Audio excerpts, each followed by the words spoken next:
Bismillahirrahmanirrahim. Assalamualaikum warahmatullahi wabarakatuh. Selamat pagi, salam damai sejahtera untuk kita semua. Bismillah.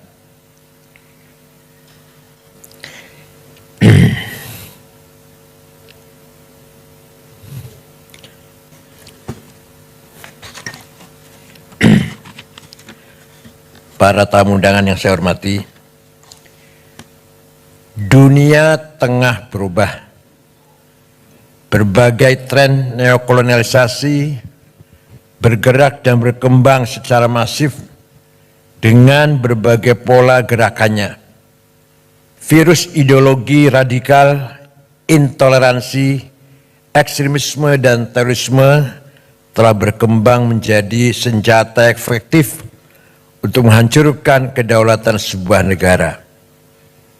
Kalau di dunia Islam dimulai dari Arab Spring, Ar-Rabi' al-Arabi, dimulai dari Tunis, kemudian Mesir, Libya, sekarang masih Suriah, dan seterusnya. Insya Allah kalau kita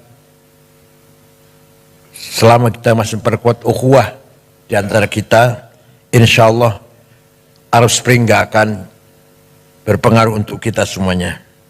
Kalau toh ada pengaruhnya sedikit. Dengan cara membelokkan narasi sejarah dan kebudayaan, serta melakukan berbagai adu domba, kelompok intoleran dan radikal terorisme terus berusaha merebut masa depan suatu bangsa. Dengan menggunakan diksi-diksi agama yang terdistorsi dan dipolitisasi, serta dengan mengorbankan sentimen atas nama agama. Ideologi radikal, intoleransi, ekstremisme dan terorisme bergerak merekrut dan menghegemoni para pengikutnya, baik secara terbuka maupun secara tertutup. Sejak dulu ada, zaman Nabi pun ada. Maka turunlah Al-Quran, ayat Al-Quran, wal murjifuna fil madinati la lughriyannaka bihim thumma la yujawirunaka fiha illa qalila. Muhammad, wal murjifuna fil madinah, orang-orang atau kelompok yang bikin gaduh di Madinah, usir Muhammad. Jangan berkesempatan hidup bersamamu di Madinah. Sekarang kita sedang menyaksikan radikal yang berada terjadi di Bangladesh. Sampai jelas di mata dunia, di depan mata dunia, konflik antara Islam dan Hindu di sana. Presidennya Nyai Hasinah lari terbirit-birit ke India. Sudah terlalu lama juga sih jadi presiden, bosan sudah. Juga kekerasan di Inggris yang selama ini harmonis, beberapa umat Islam menduduki jabatan penting, pernah menjadi wali kota di London, pernah ada dubes Inggris di Indonesia Muslim, namanya siapa? Abdul Azim namanya, periode 5 tahun yang lalu ya. Sekarang sedang bergejolak, kekerasan terjadi di Inggris, terutama di London, antara umat Islam dan Muslim. Jelas pasti ada yang mengadu domba. Fenomena pembubaran Jamaah Islamiyah dan keberadaan teroris attack merupakan pertanda lahirnya babak baru penyebar luasan ideologi radikal, intoleransi, ekstremisme dan terorisme yang bergerak masif secara terselubung dan undercover. Menurunnya indeks potensi radikalisme bukan pertanda perang terhadap gerakan dan paham radikal terorisme berakhir. Kelompok intoleran dan radikal terorisme kini tengah menyusup, bergerak senyap dan mengkonsolidasikan kekuatannya dengan strategi infiltrasi dan akuisisi di semua sektor kehidupan sosial, ekonomi, politik, kebudayaan, kesehatan, pendidikan, pertahanan, dan keamanan. Mereka tengah berusaha merebut dan mengambil alih kepemimpinan di semua sektor dan menguasai seluruh sumber daya yang ada di negeri kita ini. Kebanyakan mereka menyusup di perguruan tinggi umum, bukan agama, bukan. ITB, IPB, ITS, Undip, yang nanti alumninya akan menduduki kedudukan penting di Telkom, PLN, Pertamina. Mereka mengkaji buku namanya Ma'alim fit Thoriq yang ditulis oleh Said Qutb, yang isinya semua yang datang dari luar Islam masuk golongan atau kategori jahiliyah. Kalau jahiliyah harus kita perangi, termasuk nasionalisme ada jahiliyah, Pancasila jahiliyah, Undang-Undang Dasar 45 jahiliyah, DPR tauhid, pemerintah ini kafir, harus kita perangi. Itu doktrin kelompok tarbiyah yang ada di mana-mana. Bahkan di pengajian-pengajian keluarga, ibu-ibu, istri-istri, polisi, tentara, di perumahan-perumahan. Bahkan mereka khutbah di kantor-kantor pemerintah malah isinya mengkafir-kafirkan pemerintah. Padahal khutbahnya di BUMN padahal.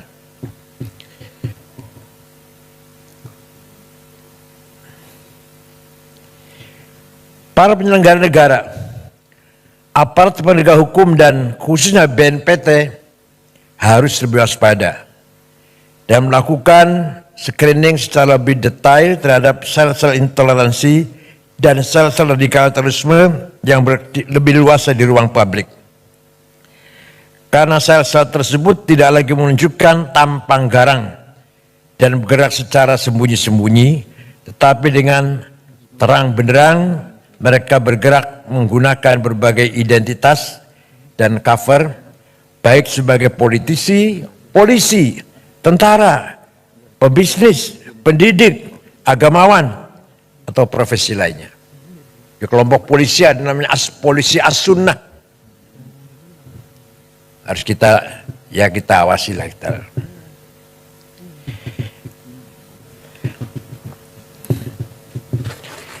Tsunami digital dan lompatan teknologi yang masif menjadikan dunia semakin tanpa batas. Kecepatan informasi yang tidak mudah dibendung menjadi peluang bagi kelompok intoleran dan kelompok radikal terorisme untuk menyebarluaskan paham dan nilai-nilainya secara terbuka dan pengaruhi alam bawah sadar generasi digital. Sosial media dan berbagai platform lainnya dapat menjadi alat propaganda efektif bagi kelompok radikal untuk menciptakan kondisi chaos dan disharmoni di tengah-tengah masyarakat. Sangat banyak. Di TV pun masih ada penceramah yang mengarah pada radikalisme. Yang kita tonton tiap pagi. Begitu di radio, seperti TV Ar-Roja, Arisalah, Al-Wisol, masih banyak lagi. Antara lain saja itu.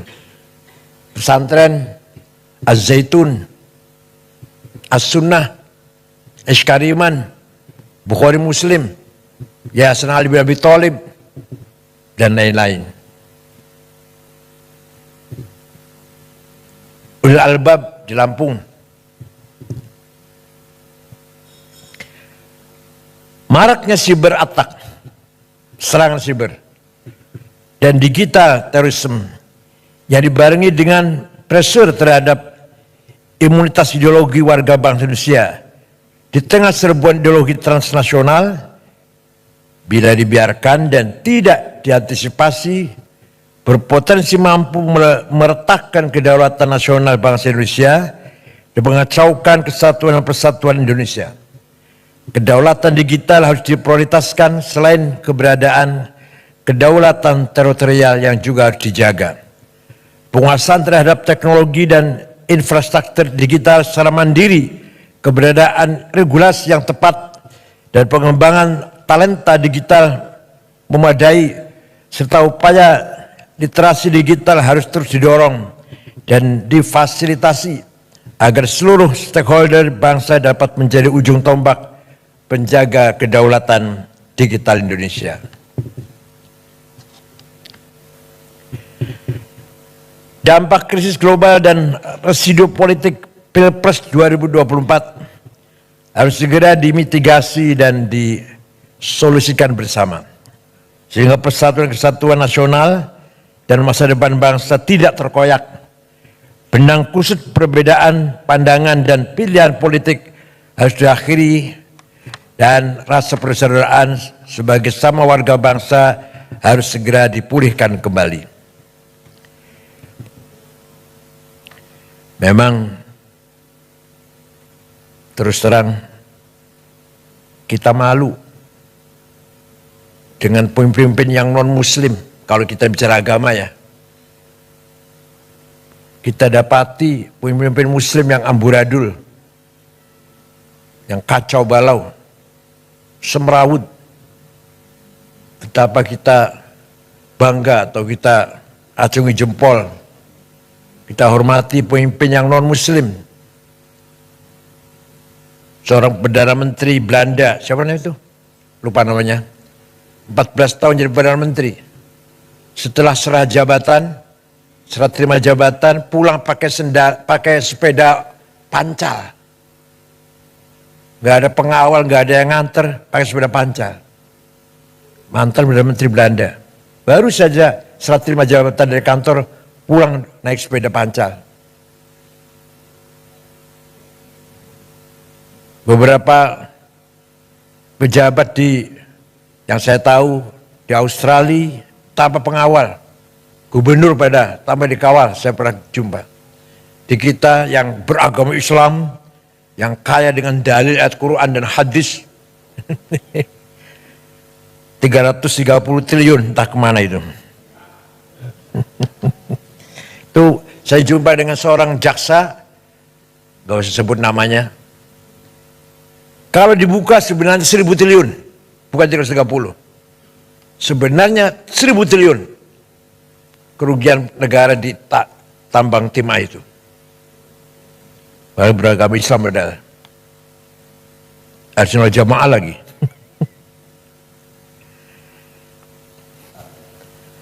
Maknai kemerdekaan Indonesia harus lebih bisa dimaknai sebagai momentum untuk melakukan refleksi, evaluasi dan menyusun rencana aksi guna mewujudkan cita-cita kemerdekaan Indonesia. Kalau dalam bahasa Arab, muhasabah, introspeksi. Kemudian kalau kita menjumpai kegagalan, mu'atabah, blaming self, jangan nyalakan orang lain. Kemudian ke depan, muraqabah, tetap kita membangun optimis. 17 Agustus adalah momentum mensyukuri nikmat kemerdekaan dengan mengisinya, meningkatkan pelayanan dan pemihakan terhadap nasib dan masa depan rakyat Indonesia. Bukan sekedar perayaan pesta pora yang menghabiskan 87 miliar.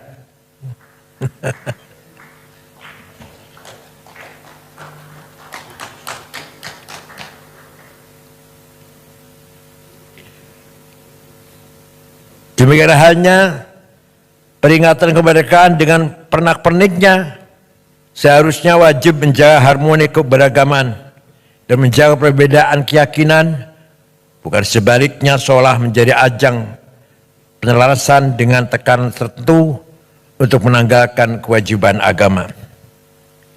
Di sini dibutuhkan kelompok yang betul-betul mengawal moral bangsa. baik dari ulama Islam maupun dari para agamawan agama-agama yang lain.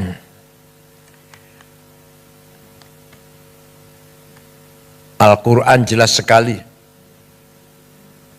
Wala tasubbul ladzina yad'una min dunillah fayasubbul adwan bighairi ilm. Kadzalika zayyana likulli ummatin amalahum. Kamu jangan mencaci maki non-muslim. Jangan caci maki orang yang tidak menyembah Allah. Jelas sekali Quran itu. Karena masing-masing kelompok umat mempunyai kebanggaannya masing-masing. Tidak boleh kita saling mencaci maki. Harus kita hormati. Wala tasubbul ladzina yad'una min dunillah. Jangan menghina orang yang tidak menyembah Allah. Bapak sekalian, kelompok intoleran dan kelompok radikal terorisme hingga kini masih seringkali memanfaatkan rumah-rumah ibadah, majelis-majelis taklim dan pusat-pusat kegiatan keagamaan di lingkungan pemerintahan, BUMN yang masih terlalu longgar untuk menjadi wahana persemaian ideologi dan penyebarluasan gagasan kekerasan dan anti moderasi agama. Karena di Jakarta itu sholat Jumat sangat banyak. Stok khotib kurang. Saya gitu asal mulanya tuh. Jadi khutbah khotib seadanya. Masjid banyak, kantor-kantor Jumatan. Masjid-masjid di masyarakat sangat banyak. Yang mampu khutbah kekurangan. Jadi stok khotib yang kurang. Akhirnya seadanya khotib, asal bisa ngomong.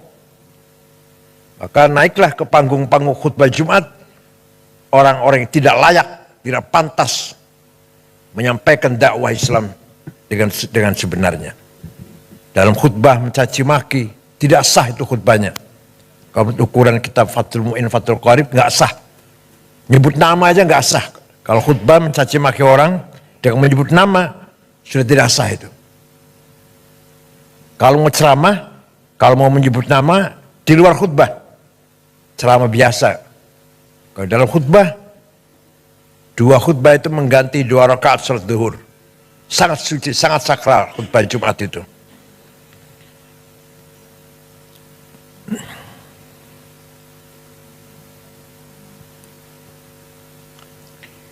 Rumah-rumah ibadah,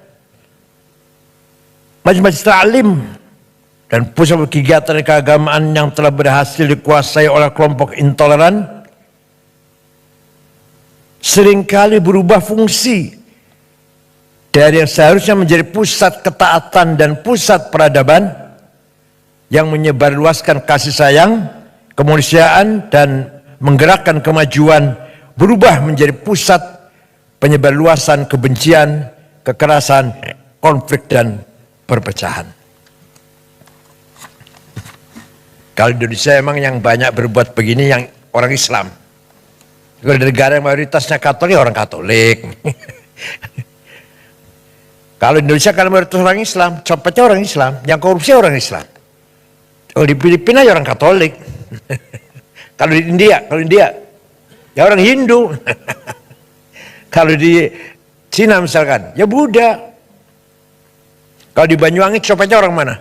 Ada di Bali copetnya orang mana? Orang Banyuwangi sih, Islam juga.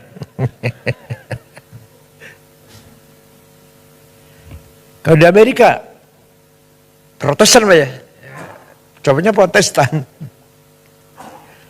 Kalau di Indonesia mayoritas Islam, maka bajingannya juga orang Islam.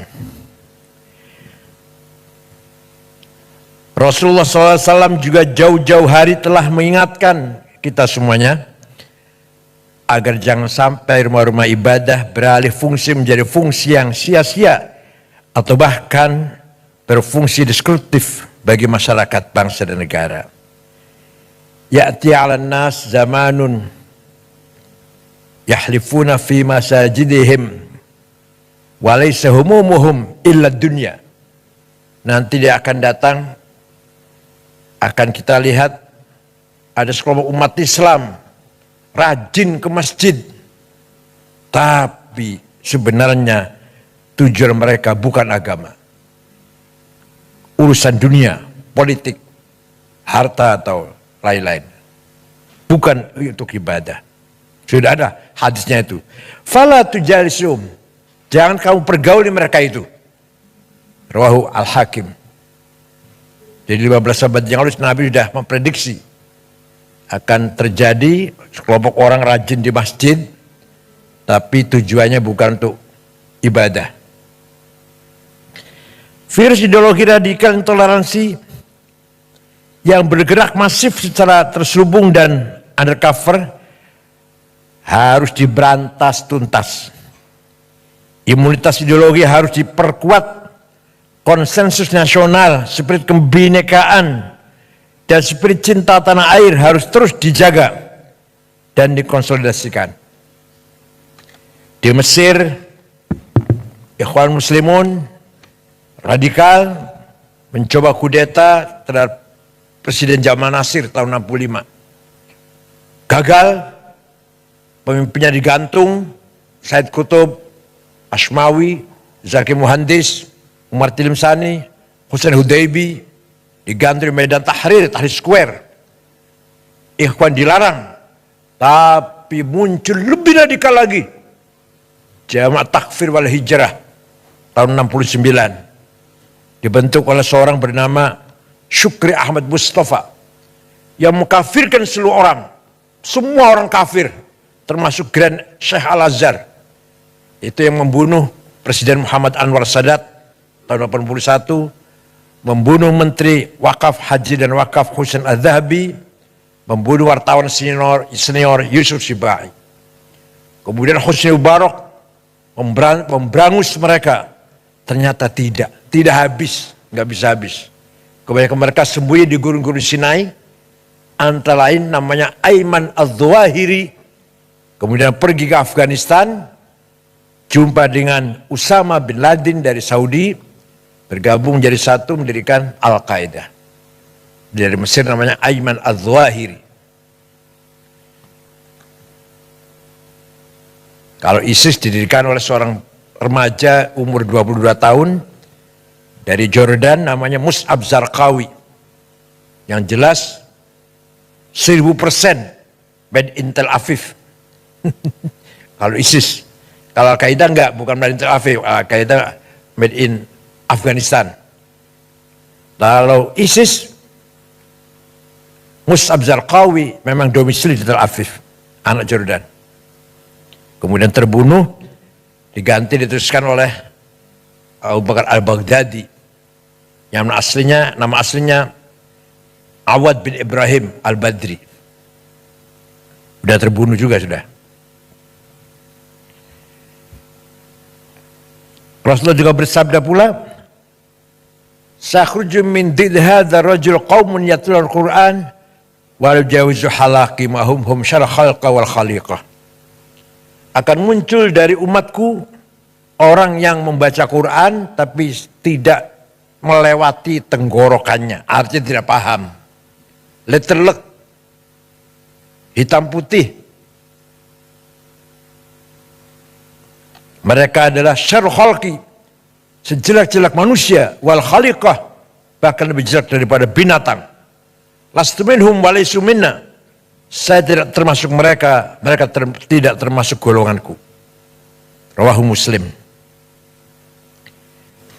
Akhirnya soliditas dan sinergitas seluruh stakeholder bangsa, state, private sector, pers, akademi, dan civil society untuk memajukan kehidupan kebangsaan Indonesia harus terus disegerakan agar melahirkan irama indah dan gerakan yang harmonis bagi masa depan Indonesia yang lebih baik.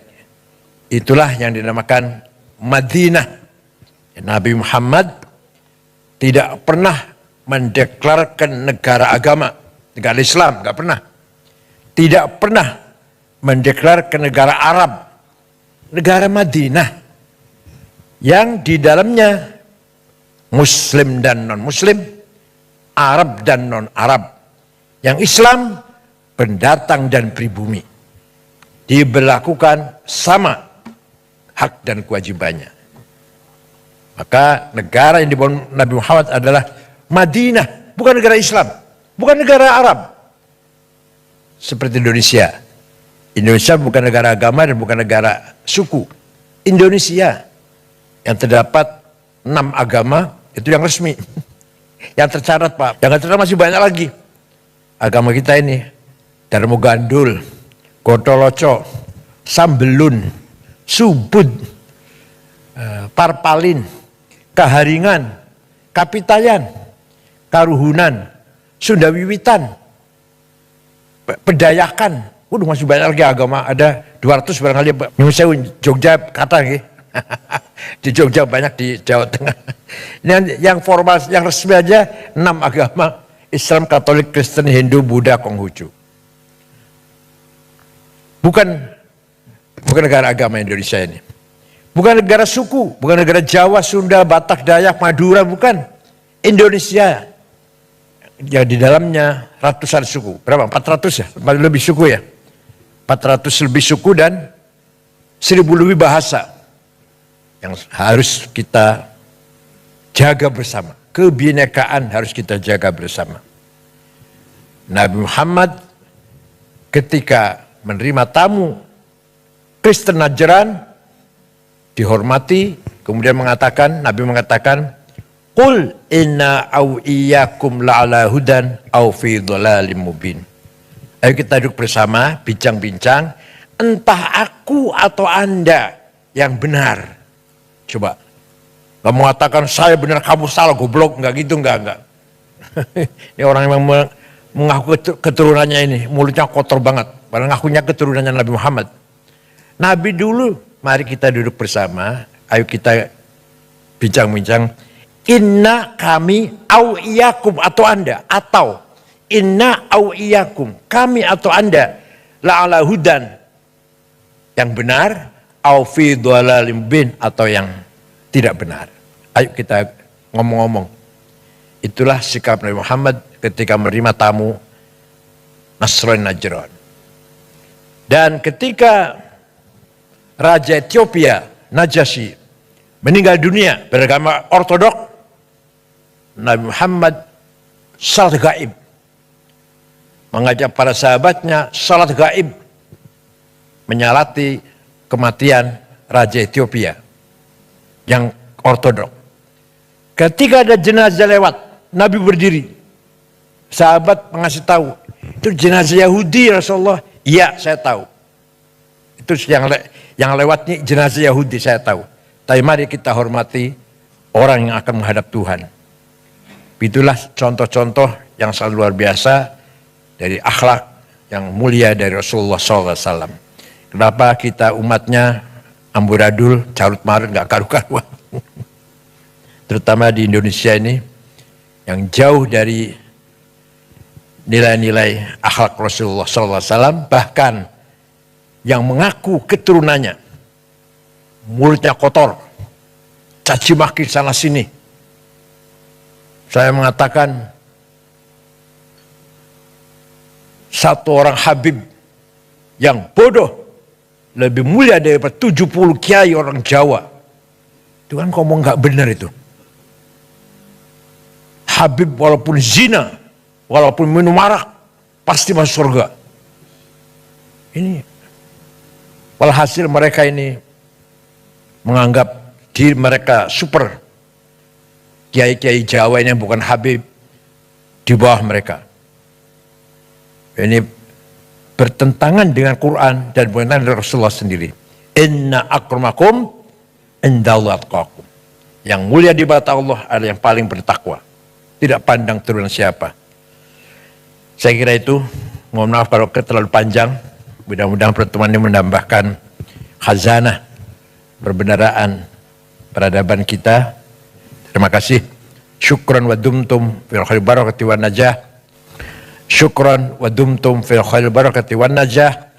Wallahu a'lam. Wassalamualaikum warahmatullahi wabarakatuh.